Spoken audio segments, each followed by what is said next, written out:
Welcome to day 19 of the 30-day challenge. Let's see what happened today. So let's start with the economic calendar where we can see that today we have PMI at 10. So my plan for today, since I had to go to the city to my doctor at I had to go from home at 10 a.m. in New York time, which is 4 p.m. my time. I had to go, so I was planning to get done by the PMI with trading, which is what I did. So let's start. Let's start with EU. We have an important lesson today. So for EU, what I was looking at,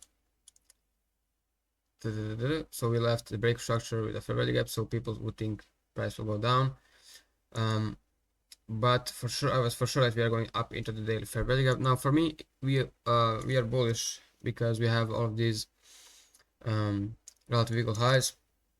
And we reached into the monthly fair value gap. We swept the weekly sell side. We reached even deeper into the order block, and we are also at the equilibrium of the weekly range. So we are expecting a move up.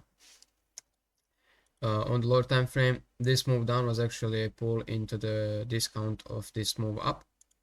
So now once we reach the discount, we can move up to these levels. So I was expecting price to either go up today and after reaching into the daily fair value continue going up, or move down from the daily fair value gap deeper into the discount. What we ended up doing is going up, and yeah, we are for the rest of the week we are biased bullish. We are looking for price to take out these highs. So this is the obvious level. So these highs, relative equal highs, these highs, relative equal highs. There's a lot of highs that are relative equal in this case, so we are definitely targeting those. Can you mark these out? Okay, so these three levels are our top levels, and then we are looking for this weekly buy side right here.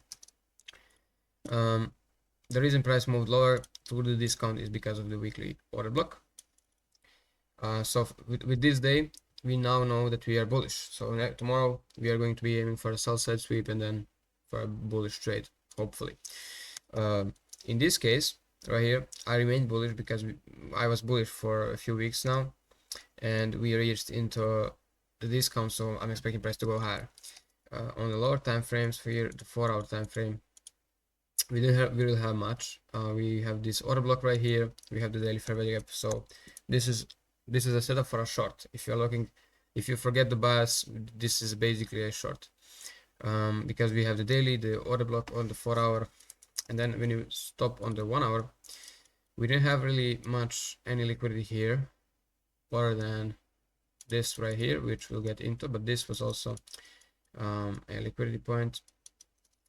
On the 15-minute time frame here, I was looking at this whole move. So from here to the upside, as you can see, at 7:30 price did quite of a rally to the upside, and I marked out this, which was a long high, and they have the day at that moment that I marked it out, and price ended up sweeping that and reaching into these levels. So we have targets right here, the 1-hour fair value gap and the equilibrium of the move up. Those will be the targets. And on the lower time frame, okay, we are on the 15th. So here, after this sweep of liquidity, you would expect price to create a break structure and a fair value gap. We look for a 5-minute break structure to confirm the movement to the downside. We get that. We have even a 5-minute fair value gap, which is even stronger. We decide to enter on 50% of this move right here. As you can see, price ends up stopping us out on this trade. I mean, we did not take it, but you would have been stopped out if you took this. The problem is that this is just a pattern.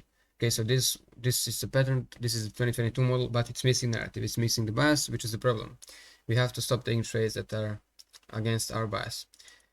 So we were bullish, as you know, on the daily. So this trade didn't make any sense for me, which is why I didn't take it. Now let's go to the GBP JPY. Here we are bearish. So we are expecting price. We have this weekly fair value that we are moving lower from. Now we reached this candle right here, which I'm expecting also to move down, and on the daily time frame we reached into this daily fair value gap and we inversed these two daily fair value gaps, so I'm expecting price to continue lower.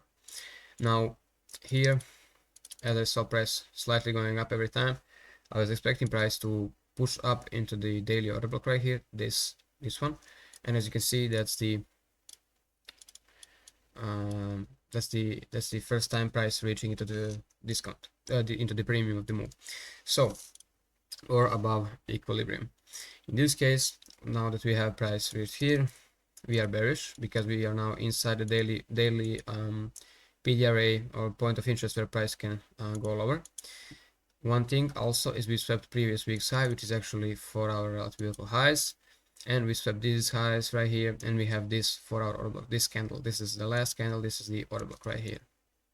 Okay, on the lower time frames, like the 1 hour, we have 7 o'clock right here. After 7, price decides to sweep the 1 hour buy sell right here, and it reaches even deeper into the 4-hour order block.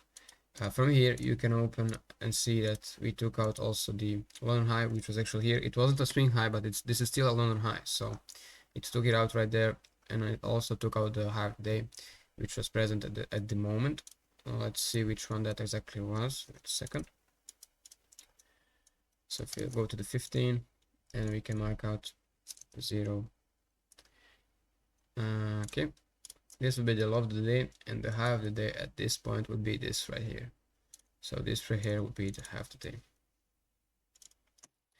Okay, now let's see how this played. So let's drop to the 5-minute here, and so here after 7:30 we get one more sweep of liquidity, and so there was also a trade right here that some people could get in, which is why I started looking at this. Is also one thing I changed. I started looking more into the 5-minute break structure before actually entering. So with this move, as you can see, you have the break structure right here on the 2-minute, and you have the fair value gap, two of them, and you get a reaction. Wow, great trade. Okay, everything lines up. So people entered that, some of them, definitely, and then you get stopped out. Okay, so I started looking for the 5-minute break structure here because I like to see it. So in this case, as you can see, there was no break structure on the 5-minute, but after this sweep of liquidity of the high of the day, you can see price moving lower and closing below this swing low right here. So as you can see, this is a low, price closes below it, which confirms the break of structure or the market shift structure, whatever you want to call it. Then on the 2-minute time frame, with that break structure on the 5-minute, I see a possible entry on this 2-minute fair value gap, and I want to enter on the 50% of it, which is right here. So that's what I do. The stop about the safe high right here would have been easily right here, but this is the safest one.